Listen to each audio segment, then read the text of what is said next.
Wilujeng enjing barudak sampurasun. Hidup ke ieu urang diajar bahasa Sunda. Sok buka buku paketna halaman 42 sareng 43. Tah dina halaman 42 nyaeta ngalengkapkeun kalimat jemper ku aksara gede.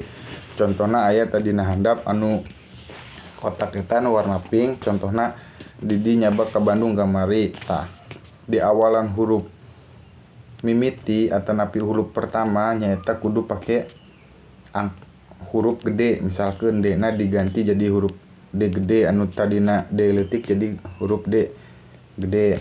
Nyabak ka Bandung, tah terus Bandungna diganti anu tadina B leutik dijadikeun ka B gede. Tah kitu contohna. Terus 43 nyaeta aya soal hiji nepi 10 pigawean kawas contoh di buku dina buku pancen. Contohna misalkeun isukan barudak kelas 3 rek ka Museum Sri Baduga. Berarti huruf I na diganti ku huruf anu gede. Terus jeung museumna diganti ta anu huruf M na diganti ku huruf gede sareng Sri Baduga S na diganti ku huruf gede. Tah kitu contohna nya. Terus ku barudak sok kerjakeun 2 nepi 10 na. Terus nyaeta anu bagian E nyaeta ngagunakeun rarangkeun hareup silih.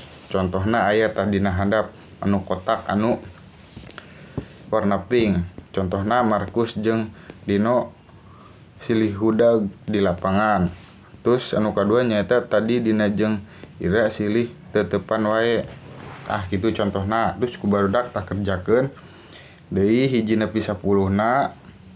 Misalkeun contoh nomor hiji Sarah jeung Noni silih toel. Tah kitu contohna.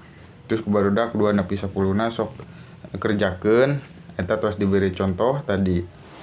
Jadi kabehna tugasna nyaeta aya 20. Sok ku barudak dikerjakeun. Amun tos beres ngerjakeun soalna kirim ka WA Bapaknya lewat Japri. Oke, hatur nuhun.